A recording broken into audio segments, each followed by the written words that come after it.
Chess, nonsense, and analysis. Yes, viewers. So, as promised, I'm going to touch upon my tournament from my perspective. That is, all the games that I have that I played. Well, I won't look at all the games, but I'll look at, I think, the most interesting points. The most interesting, memorable games. So, yeah, what I've done, I've just merged all the games into one so that it becomes easy to navigate. So, yeah, let's start. So, the very first thing that happened, first round, I played against Andrew Southey. So, Andrew Southey is a very uh, experienced, strong player, very aggressive. And yeah, you know that it's always going to be a wild game if you play against him. So I had the white pieces. Let's have a look at what happened. So we'll go very quickly past the opening. He played the Sicilian, and so he invites the Dragon. And yeah, so I didn't want, a first round, and you want to get your eye in. So I didn't want to allow any wild games. So normally this is my go-to type of thing, just solid. And white doesn't have a lot, but it's nonetheless enough to press. Because what I want to do is move my knight to d5 and then play c3 to bolster the c file and the diagonal, play bishop g5, and my dream is that black takes and I take back with my pawn and I press on e7. So yeah, it went like this. So c3 and I play a4. So in these positions, you have to be careful, of course, that black doesn't play bishop takes knight, pawn takes, then move the knight to b6 to attack your pawn again. So I need to be in time, like, if they play knight c4 to play a5, I stop knight b6, right? So I have complete control for now, rook a4.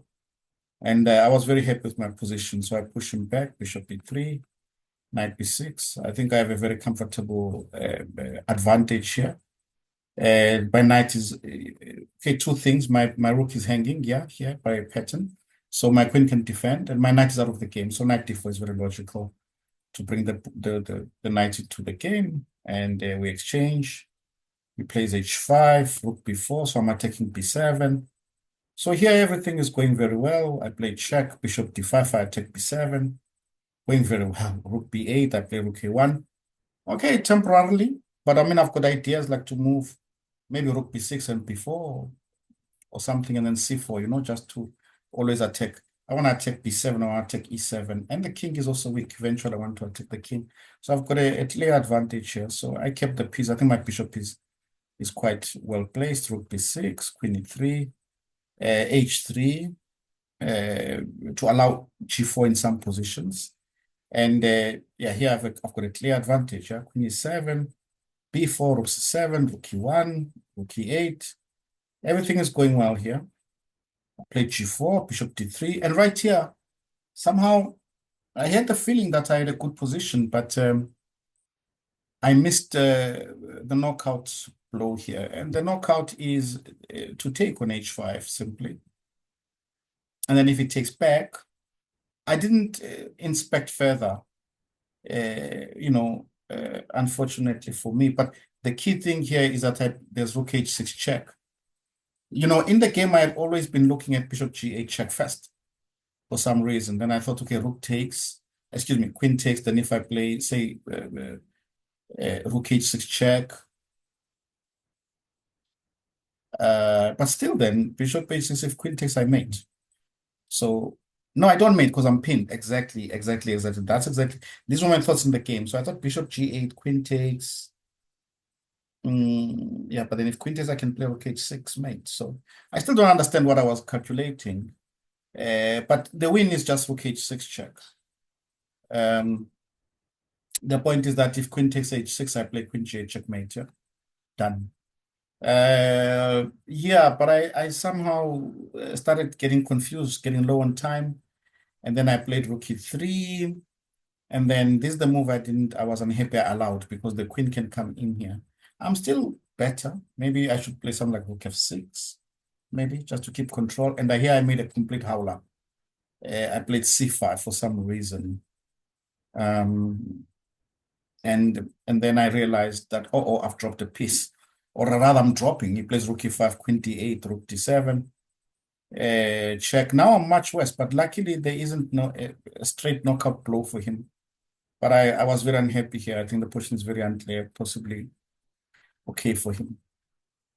And then I played bishop b6 just to confuse the issue, to cut the coordination, stop rook e8, and threaten bishop f5. I'm sure he should just go back, but he makes a mistake here. And then I play bishop f5. And yeah, so I won the first game. Phew. Uh, I sweated, no?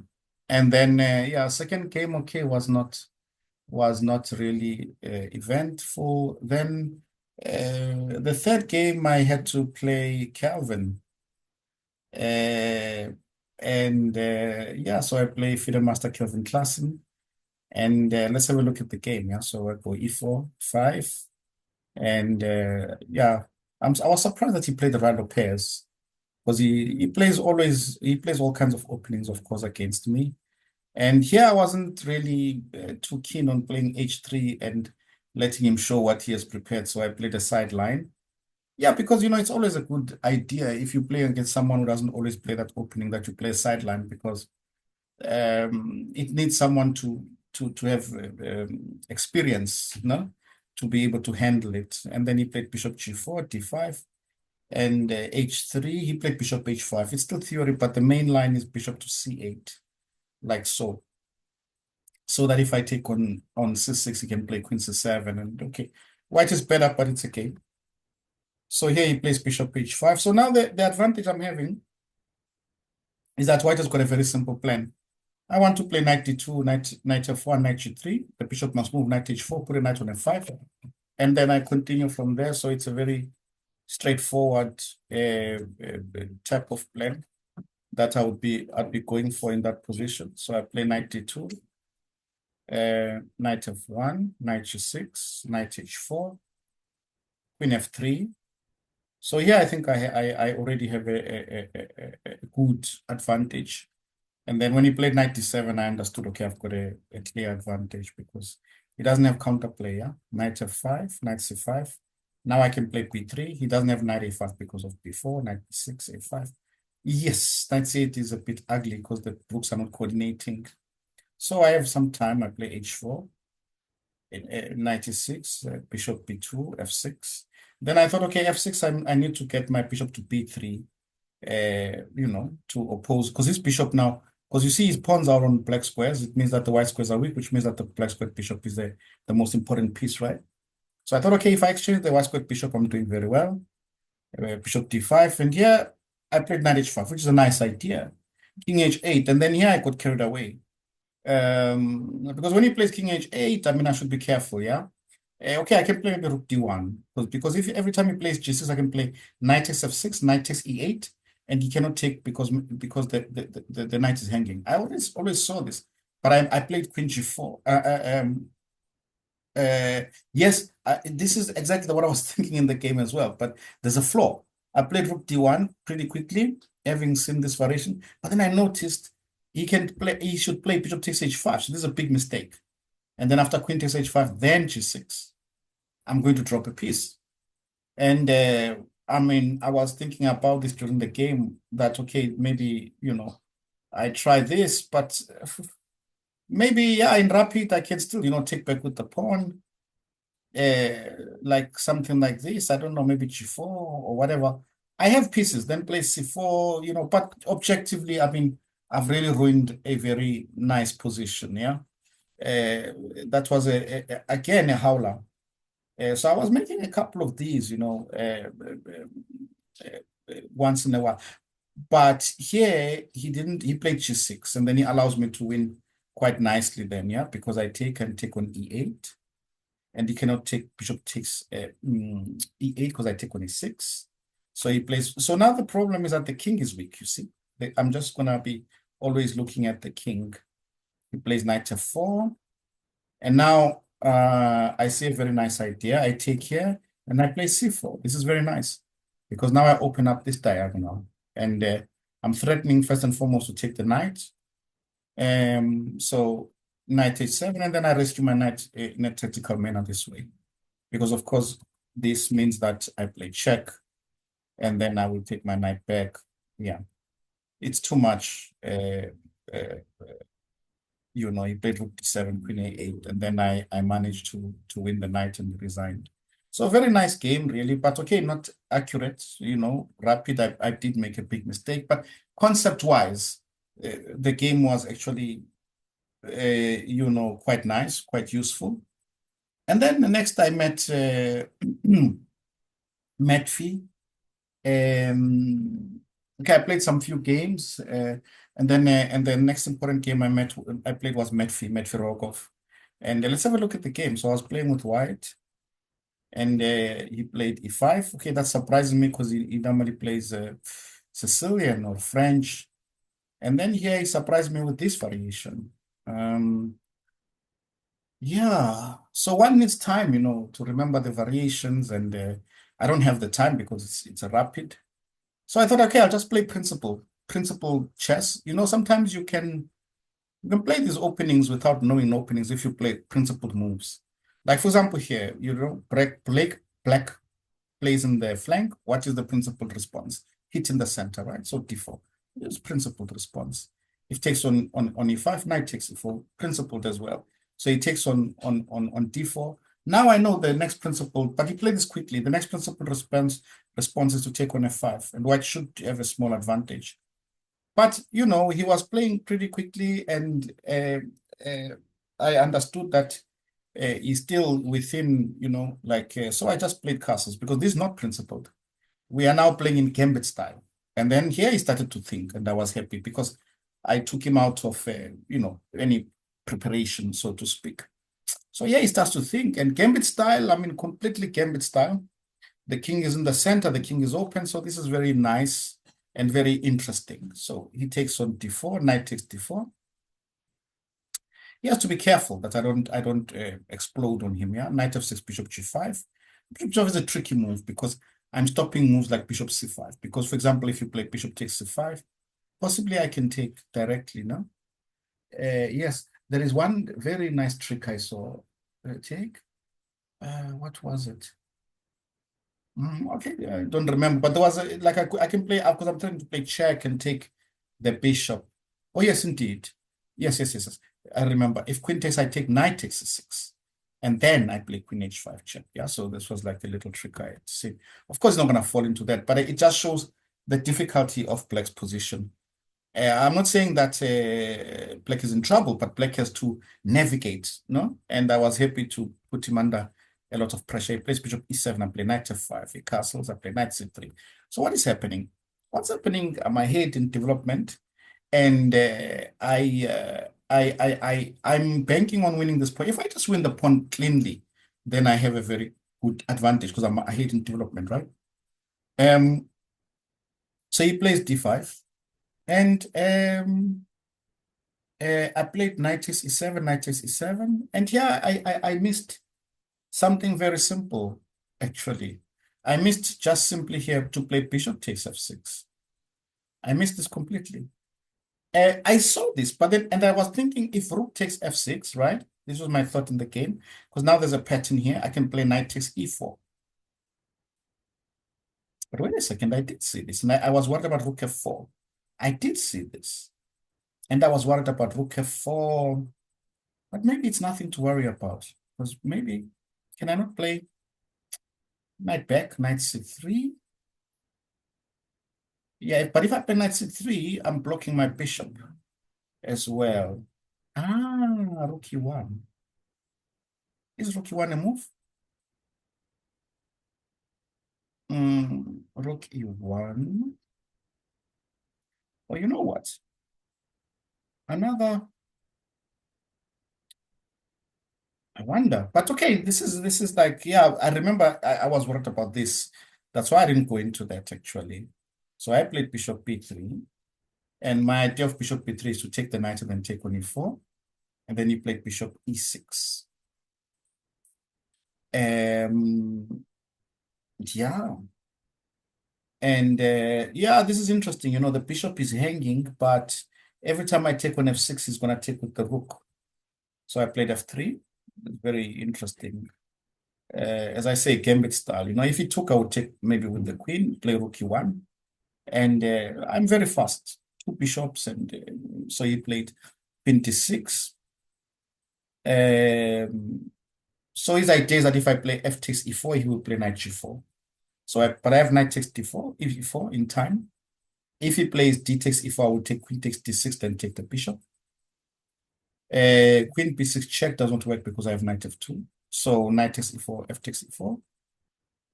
Rook f1, queen f1. And now he actually has to be careful because he's caught, you know. But he finds a way to get out. But I think white should still be better here. Queen d3. And here I panicked. Well, you know, time is the problem. I took on d6. I think there I lose some advantage. I should take here, check. I saw this. Check, king h8. And I knew that, okay, if I take here, you know, there's always some queen c5 check and my bishop is hanging. But I think I should just play rook e1.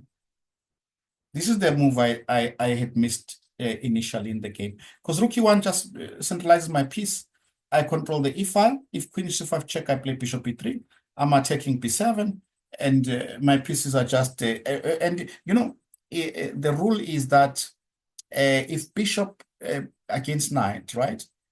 The position is always better for the bishop if if both sides have got pawns on both sides, like queens and king side. Of course, it becomes good for the knight if queen and knight can drum up some attack against the king. But here, it's very unlikely. Actually, the black king is weaker than the white king. Because, you know, I control, if I play, for example, at some point, queen f7, I'm threatening rook e8. And, you know, the black king is not having a nice time. So I think this is some small advantage here. And maybe this is how I should have played and started to press. Oh, well, but I took on b3, on d6, then I took on b3. And here I was he plays quite quickly. I was quite low on time. But okay, I understand now that this position is just equal, yeah. So I took and played c3, and yeah, we agreed a draw here. Nothing is happening. Yeah, these pawns will be exchanged, and there's nothing. It's too little. So yeah, so I drew against Matfi. Then the next important game I played was then the last game I played against Jan Kasten. And yeah, I played a game before that. I played against Paul van Rensbeck. The game before where I had black. Okay, difficult game, but I won without too many problems. Actually, he blundered at one stage, and then I played in the last round against Jan Carsten. So I was hoping, you know, that Kelvin was going to either draw or beat Matfi. Then I could beat Jan Carsten and win the tournament. Yeah, that was the hope. So it was a Caro-Kann I took. Oh, yeah, well, look, I played one game in Blitz. I had played e5 against him because, yeah, he's a young player and he's doing it the right idea. You know, he's changing openings, playing new openings because you need to play new positions to learn. And he's recently played the Caro-Kann. So I played the exchange, and then he plays the main line and play h6. So theory recommends bishop h4. And that's the move I play. I've played even on the database. I think I played the game against Kayonde recently, where I played bishop h4 and so on. But okay, I just decided, okay, he's not really a Caro-Kann player as yet. I'm just going to play bishop e3 and play this position. I thought I would outplay him here because, you know, just based on understanding of the position, because he doesn't have a lot of experience. So we get this position. Yeah, I during the game I had felt that if I was playing someone who had played the Caro-Kann for a long time, they might consider playing knight b4 here, maybe, you know, just quickly to get knight d5 in if possible, maybe, because then I stop this idea, and it's not so easy to come up with ideas now for black, because if you play some b6, I could consider playing d5. You know, this exchange. Although it does look like it's simplifying the position, but it leads to some interesting position where you could be under some pressure as black, because remember, you will, how are you going to extract yourself? You're going to play bishop b7 knight a5, right? But then the c6 square is going to be weak. I will play rook c1 knight e5 and threaten to play into c6 and queen f3, things like that, these ideas. So this position is not as easy as it looks, and white is playing without a lot of risk and pressing in such structures. So so he plays knight d5, which is okay. I play queen d3. So queen d3, I want to put my rook on d1, but my bishop will come to b1 at some point. And yeah, I think knight takes c3. I mean, maybe I was thinking bishop f6, maybe. Could be an idea to play knight c7, no? And then maybe knight g6, just to bolster that position, because the king side attack, the king side is coming. So he took on c3. I didn't think it was a good move. Queen d6, I played rook d1, e5, and this move I also like to see, because now it will allow me to attack. Yeah, is opening up. So I played bishop here. Anyway, he took. I played bishop c2, f5. I took on d4, and now rook b1. I'm stopping the bishop from moving. He plays b6. Now I'm playing for patterns to the knight. He plays bishop d7, knight e5, and actually here this is just supposed to be a winning position, yeah, because I'm winning a piece, yeah. The knight is hanging on the bishop. He plays rook c8, and yeah, I took here, which is still, by the way, supposed to be still better, but just winning is rook takes e5, just winning. Well, I checked with the computer afterwards, because if bishop a4, then there's this move rook e7 and black resigns. That's it. Yeah, that's it. If rook f7, I play rook takes f7, king f7, bishop b3, check, and then pick up the rook. So it's resignable position. I played bishop takes e5. He plays bishop a4. I played rook right about here. Also, still, I think, can I? Yes, indeed, I can take the bishop also, yeah. And rook takes c1 check and play rook d1. This is also winning. Okay, more work to be done, but two bishops against the rook should be also winning. Definitely a big advantage. More difficult, of course, than the other variation, but still should be winning. I mean, because if you take rook takes, I play bishop takes, rook e8, bishop c3. Yeah, that bishop b3, bishop d2, right? And if you play what? Rook here, I play king f1. No? Rook takes d1, bishop takes d1, and then they just come out with king d2. So anyway, yeah, that was that. That was but he fought back nicely. So unfortunately for me, yeah, he offered me a draw then in that position after some rook d2, and yeah, okay, I accepted it, and yeah, that was that. So yeah, unfortunately, then I got second. But I mean, the point is that I feel like, yeah, I wasn't playing like really good enough to win the tournament. Too many mistakes along the way, and yeah. Yeah, maybe second place is not a bad idea, or rather a bad result. So yeah, it was a nice tournament, very nice tournament. So I just looked at it from my perspective, my games. And yeah, I'm actually looking forward to seeing Kelvin, because Kelvin is going to do something similar, where he's going to be looking at his games. That should also be very interesting. All right. Yeah, with that, then, dear viewer, I hope you enjoyed that. If you looking at some of the mistakes I made, and yeah, so please comment, subscribe, share, and yeah, that's it then. With that, I will then simply say, till we meet again, checkmate.